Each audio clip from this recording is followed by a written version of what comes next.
Hello friends, आज मैं आपका स्वागत करती हूँ पीएस नर्सिंग क्लासेस में। आज हम पढ़ेंगे टॉपिक के बारे में जो है ब्लड ट्रांसफ्यूजन। ये बहुत इंपॉर्टेंट टॉपिक है हमारा ब्लड ट्रांसफ्यूजन। इसके रिलेटेड क्वेश्चन जो है बहुत से कॉम्पिटिटिव एग्जाम्स में आते हैं। तो आज हम करने जा रहे हैं बहुत इंपॉर्टेंट टॉपिक। तो इस टॉपिक में हम पढ़ेंगे सबसे पहले तो ब्लड ट्रांसफ्यूजन क्या होता है, इसके अलावा इसके टाइप्स क्या होते हैं। उसके बाद हम पढ़ेंगे इसकी कॉम्प्लिकेशंस क्या होते हैं ब्लड ट्रांसफ्यूजन। ये क्वेश्चन बहुत बार आता है एग्जाम्स में कि जब हम ब्लड ट्रांसफ्यूजन करते हैं तो उसके कॉम्प्लिकेशंस क्या होते हैं। तो इससे रिलेटेड क्वेश्चन जो है हमेशा कॉम्पिटिटिव एग्जाम्स में आते हैं। तो आज आपको मैं इसी के बारे में बताऊंगी। और सबसे लास्ट में और सबसे इम्पोर्टेंट जो होती है वो होती है हमारी नर्सिंग रिस्पॉन्सिबिलिटी, यानी कि जैसे कि हम नर्सेस हैं तो हमारी क्या रिस्पॉन्सिबिलिटीज होती हैं रिगार्डिंग ब्लड ट्रांसफ्यूजन। जब ब्लड ट्रांसफ्यूजन होता है तो कुछ अगर कॉम्प्लिकेशन हो गई पेशेंट को तो हमें उसे कैसे डायग्नोज करना है, हमें उसे कैसे पता लगाना है कि उसे क्या जो है कॉम्प्लिकेशंस हो रही है। पहले तो हमें पता होना चाहिए कि क्या क्या कॉम्प्लिकेशंस होती हैं। उसके बाद हमें ये पता होना चाहिए कि हम उसे कैसे मैनेज करना होता है, हमें कब डॉक्टर को इन्फॉर्म करना है, हमें कब क्या करना है, कौन से स्टेप बाय स्टेप हमें क्या क्या करना है। तो ये आज हम इसके बारे में डिस्कस करेंगे। So let's start the topic. Blood transfusion. Blood transfusion का मतलब क्या होता है? ब्लड ट्रांसफ्यूजन होता है हमारा जब भी ब्लड या तो हमारा जो ब्लड है या फिर उसके जो कंपोनेंट्स हैं उसको हम क्या करते हैं, हम बॉडी में ट्रांसफ्यूज करते हैं, तो उसे बोलते हैं ब्लड ट्रांसफ्यूजन करना। अब उसमें हमारा जो है आरबीसीज भी हो सकती हैं, उसमें हमारी प्लेटलेट्स भी हो सकती हैं, उसमें हमारी डब्ल्यूबीसी हो सकती हैं, उसमें हमारा प्लाज्मा हो सकता है। तो ये हमारी 4 टाइप्स के होते हैं, ठीक है। तो सबसे पहले हम बात करेंगे आरबीसीज के बारे में। तो आरबीसीज क्या होती है? हमारी रेड ब्लड सेल्स होती हैं। ऐसा नहीं होता है ब्लड ट्रांसफ्यूजन में कि हमें पूरा का पूरा ब्लड करना होता है इन्फ्यूज। हमें अकॉर्डिंगली होता है कि जैसे सिचुएशन हमारे पास है, जैसे हमारे पास डिजीज कंडीशन है, उसके हिसाब से हम चीजों को इन्फ्यूज करते हैं, ट्रांसफ्यूज करते हैं, सॉरी। तो सबसे पहले आज हम बात करेंगे इसमें कि ब्लड ट्रांसफ्यूजन क्या है।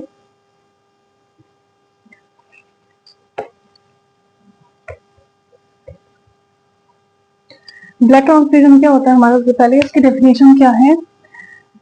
It is a procedure, it is a procedure, ये एक प्रोसीजर है हमारा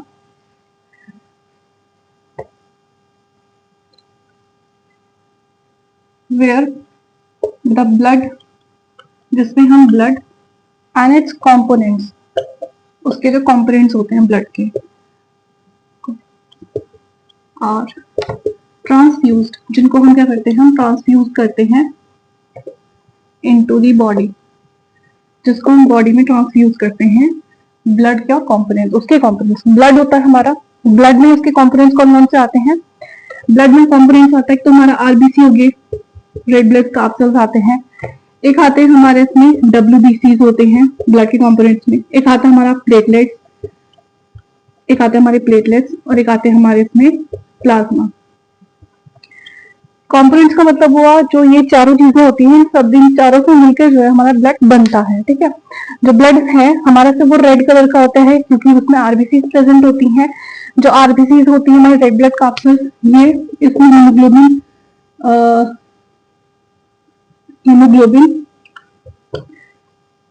इसमें होता है, हमारा आरबीसी में हीमोग्लोबिन होता है। हीमोग्लोबिन जो होता है, जो हीम होता है, वो आयरन से कंबाइन होकर जो है हमारा आरबीसी बनाता है। उसके अलावा हमारे सेकेंड है डब्ल्यूबीसीज।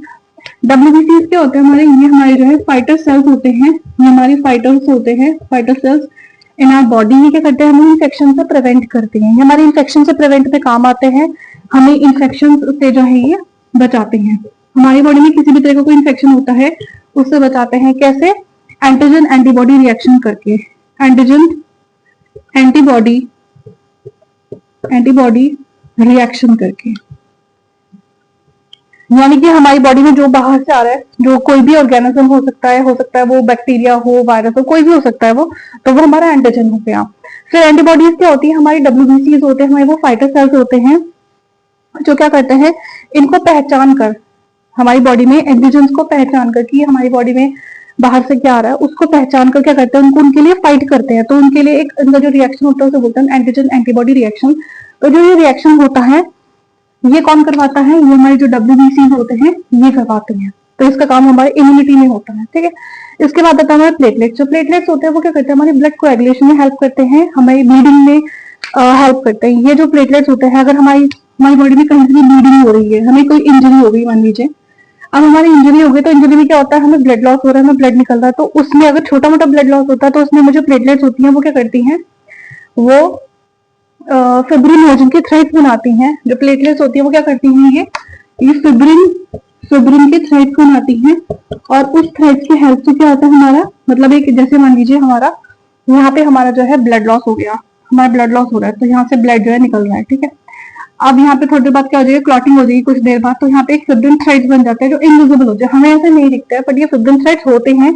ये क्या करता है, हमारी ब्लीडिंग को जो है स्टॉप कर देंगे। थोड़ी देर बाद जैसे हमें कट लग जाता है छोटा मोटा, तो क्या होता है, थोड़ी देर बाद वो खुद ही अपने आप से ब्लीडिंग जो है बंद हो जाते हैं, तो उसे बोलते हैं हम प्लेटलेट्स। ये हम प्लेटलेट्स की हेल्प से करते हैं। प्लेटलेट की अगर कमी हो जाती है किसी को, किसी की बॉडी में, जैसे अगर हम बात करें डेंगू की बात करें, तो डेंगू में क्या होता है, डेंगू में जो है प्लेटलेट्स की कमी हो जाती है। नॉर्मल जो हमारा प्लेटलेट काउंट होता है उसमें जो है कमी आ जाती है, जिसकी वजह से क्या होता है, हमारा ब्लीडिंग होने लगती है बॉडी में। तो ये हमारी प्लेटलेट्स की रोल की बात हुई। इसके बाद आता है हमारा प्लाज्मा। जो प्लाज्मा होता है हमारा, वो वाटर वाला कंटेंट होता है हमारे ब्लड में। This is the water content, this is the water content in the blood. इसमें वाटर होता है, प्लस इसमें हमारे जो क्लॉटिंग फैक्टर्स हैं वो प्रेजेंट होते हैं हमारे प्लाज्मा में। तो ये मैंने आपको बताया पूरे कंपोनेंट्स के बारे में, हमारा ब्लड जो है और ब्लड के जो कंपोनेंट्स हैं वो क्या क्या होते हैं। तो सबसे पहले मैं बताया मैंने आरबीसी क्या होते हैं, फिर मैंने बताया आपको WBC, then platelets and then last is plasma. तो ये हमारे 4 कंपोनेंट्स होते हैं ब्लड के। अब जब हम ब्लड ट्रांसफ्यूजन करते हैं, तो ब्लड ट्रांसफ्यूजन में हमारा जो है, जरूरी नहीं कि सिर्फ हम आरबीसी को ही ट्रांसफ्यूज करेंगे, हो सकता है हमें पूरा होल ब्लड करना पड़ जाए, वो हमारी कंडीशन के ऊपर करता है डिपेंड। जैसे अगर डेंगू पेशेंट की बात करें तो हम उसे पूरा ब्लड हम ट्रांसफ्यूज नहीं करते, हम उसे प्लेटलेट्स ट्रांसफ्यूज करते हैं, because the patient is needing, जो पेशेंट है उसको किस चीज की नीड है, उसको प्लेटलेट्स की नीड है, ठीक है। तो हम उसमें क्या करेंगे, हम उसमें सिर्फ प्लेटलेट्स को क्या करेंगे, इंफ्यूज करेंगे, क्योंकि उसके अंदर ब्लीडिंग टेंडेंसी होने के चांसेस है, उसकी जो प्लेटलेट काउंट है वो कम हो चुका है। तो अब हम पढ़ने जा रहे हैं टाइप्स ऑफ ब्लड ट्रांसफ्यूजन। तो सबसे पहले आता है इसमें हमारा होल ब्लड। होल ब्लड हम किसको ट्रांसफ्यूज करते हैं, होल ब्लड का मतलब है इसमें सिर्फ ब्लड आ रहा है और जितने ब्लड के कंपोनेंट्स हैं वो सारे आ रहे हैं इसमें। तो हम किसको करेंगे ये, फॉर एग्जाम्पल कोई आरटीए का केस है, ठीक है, आरटीए का केस हो गया हमारा, इनकी रोड ट्रैफिक एक्सीडेंट, कोई road traffic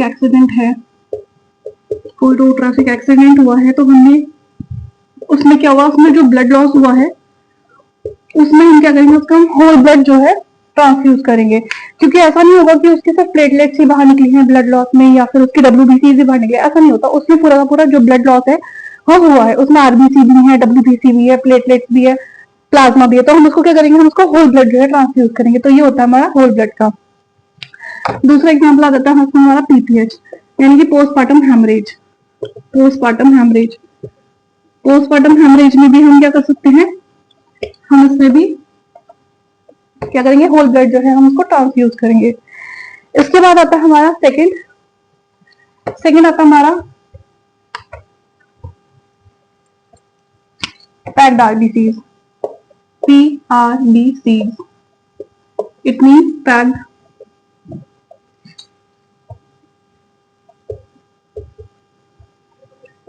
red blood cells. Packed red blood cells की अगर हम बात करें तो हमें आरबीसी को किसको ट्रांसफ्यूज करना होता है, जिसको आरबीसी की कमी है, जिसको मान लीजिए हमारे कोई पेशेंट है जिसको क्या है, एनीमिया है, जैसे कि पेशेंट विद एनीमिया, जिनको एनीमिया है, जिनको आयरन डेफिशिएंसी एनीमिया है, जिनको कौन सा एनीमिया है, आयरन डेफिशिएंसी एनीमिया है, उनको हम रेड ब्लड सेल्स देंगे, क्योंकि उनके बॉडी में क्या, उनकी बॉडी में प्लेटलेट्स भी है, उनके बॉडी में प्लाज्मा भी है, उनकी बॉडी में डब्ल्यूबीसी भी है, पर उनकी बॉडी में क्या नहीं है, उनकी बॉडी में तो आरबीसी की कमी है, तो इसलिए हम उसको क्या करेंगे, हम उनको पैक्ड आरबीसी देंगे, रेड ब्लड सेल्स हम उनको देंगे। तो ये पेशेंट हो गया हमारे इसमें, जैसे एनीमिक पेशेंट्स हो गए हमारे, ठीक है, तो ये तो हमारे पैक्ड आरबीसी हम देते हैं इनको। इसके बाद आता है हमारा नेक्स्ट प्लेटलेट्स। प्लेटलेट्स हम किस पेशेंट को देंगे, जिसके अंदर बॉडी में प्लेटलेट्स की कमी है। ये मान लीजिए कोई डेंगू पेशेंट है, तो डेंगू के केस में हम क्या देंगे, हम उसको प्लेटलेट्स जो है ट्रांसफ्यूज करेंगे, क्योंकि जो पेशेंट है उसको किसकी कमी है, प्लेटलेट्स की कमी है, इसी वजह से उसको ब्लीडिंग टेंडेंसीज होने के चांसेस है, उससे ब्लीडिंग हो सकती है, इसलिए हम उसको प्लेटलेट जो है इन्फ्यूज करेंगे। इसके अलावा हम किसको और दे सकते हैं प्लेटलेट, जिस पेशेंट को कंडीशन है थ्रोम्बोसाइटोपिनिया। थ्रोम्बोसाइटोपिनिया हो सकता है किसी और कंडीशन की वजह से उसको जो है प्लेटलेट काउंट जो है उसका किसी कारण से कम हो, उसके प्लेटलेट जो है उनका जो नंबर है वो कम हो नॉर्मल से, तो हम इसमें भी क्या ब्लीडिंग टेंडेंसीज है तो हम उसमें भी क्या देंगे प्लेटलेट्स देंगे। तो ये हमारे कुछ टाइप्स हो गए। इसके बाद हमारा आता है लास्ट आता है हमारा fourth is FFPs, it mean fresh frozen plasma.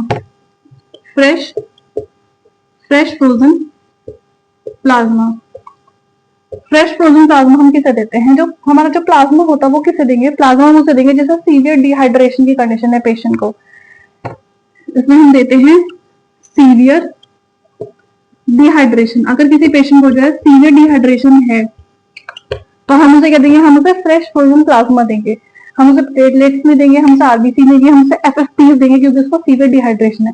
तो ये हमारे कुछ टाइप्स हैं ब्लड ट्रांसफ्यूजन के जो मैंने आपको बताए। फर्स्ट इज हम सबसे पहले देते हैं पैक्ड आरबीसी, दूसरा होता है हमारा होल ब्लड, तीसरा होता है हमारा platelets and last is fresh frozen plasma. तो ये हमारी 4 टाइप्स हो गए ब्लड ट्रांसफ्यूजन के। इसके बाद हम नेक्स्ट पढ़ेंगे कि क्या क्या कॉम्प्लिकेशंस होती हैं हमारी, क्या कॉम्प्लिकेशंस होती हैं हमारी अगर ब्लड ट्रांसफ्यूजन हो रहा है तो उसमें क्या कॉम्प्लिकेशंस होती हैं जिससे हमें पता चलेगा कि हाँ ब्लड ट्रांसफ्यूजन हो रहा है और उसमें कोई प्रॉब्लम आ रही है। तो what are the complications, during blood transfusion. जब ब्लड ट्रांसफ्यूजन होता है तो उस टाइम पे कभी कभी क्या हो जाती है कॉम्प्लिकेशन हो जाती है। उन कॉम्प्लिकेशंस के बारे में अगर हमें पता होगा तभी हम कुछ कर पाएंगे, अदरवाइज हमें कुछ नहीं, अदरवाइज हम कुछ कर नहीं सकते हैं। ठीक है, सबसे पहले क्या होता है, जो पेशेंट होता है जिसका ब्लड ट्रांसफ्यूजन हो रहा है उसे कोई प्रॉब्लम हो रही है, सबसे पहले तो होने लग जाती है स्वेटिंग, उसको बहुत पसीना आने लग जाएगा, स्वेटिंग होगी। स्वेटिंग के अलावा क्या होगा, उसको वॉमिटिंग, उसको होगा टैकीकार्डिया, उसको होगा हाइपोटेंशन,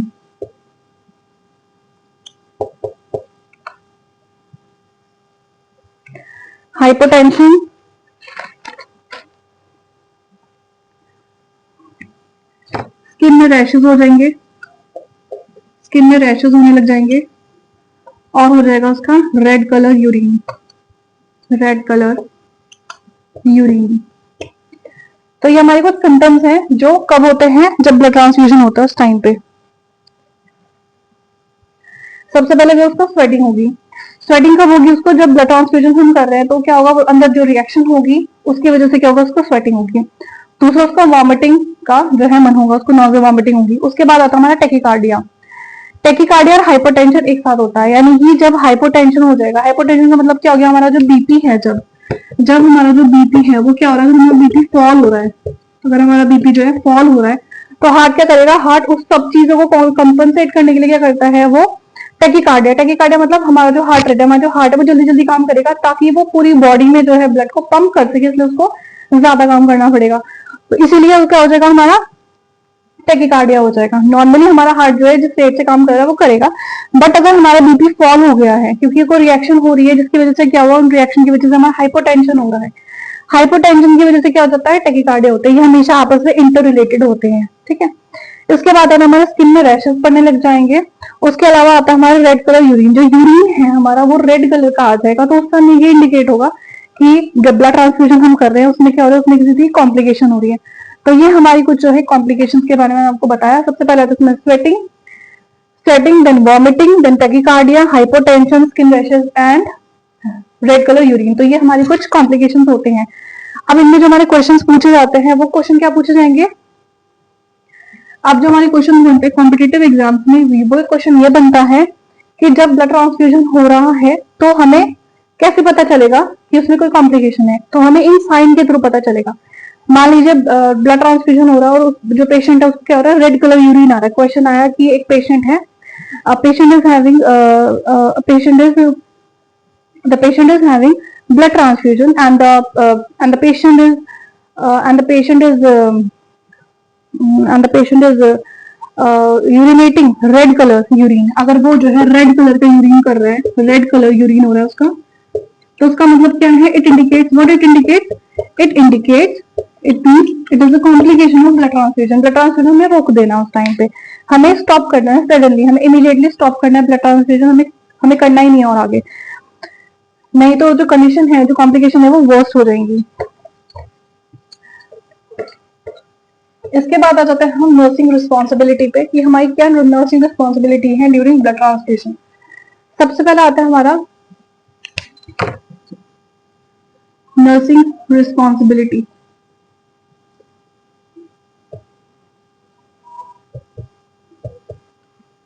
नर्सिंग रिस्पॉन्सिबिलिटी, सबसे पहले क्या करना होता है? हमें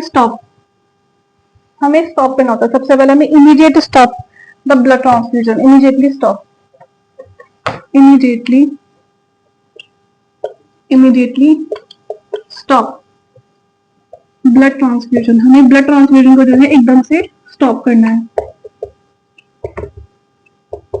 उसे चलते नहीं देना है, उसको हमें स्टॉप करना है ताकि कॉम्प्लिकेशन और बढ़े ना। अगर कॉम्प्लिकेशन हो रही है कोई बात नहीं, बट हम उनको तो मैनेज कर सकते हैं, पर अगर हम उसे स्टॉप ही नहीं करेंगे तो कॉम्प्लिकेशन और बढ़ जाएंगी। सेकंड क्या होता है? फिर हमें नॉर्मल सलाइन एनएस जो होता है 0.9%, हमें क्या करना होता है? उसको उसका फ्लो, उसका हमें स्लो करना होता है, मतलब हमें उसे इन्फ्यूज करना, हमें उसका इन्फ्यूज करना होता है। उसके अलावा फिर हमारा क्या आता है नेक्स्ट? कॉल दी फिजिशियन। उसके बाद हम क्या करेंगे? फिजिशियन को अपना कॉल करेंगे। ये दो काम करने के बाद हमें फिजिशियन को कॉल करनी है। उसके बाद जो फिजिशियन हमें दवाई बताएगा, जो भी हमें वो मेडिकेशन प्रिस्क्राइब करेगा, जो वो मेडिकेशन हमें प्रिस्क्राइब करेगा,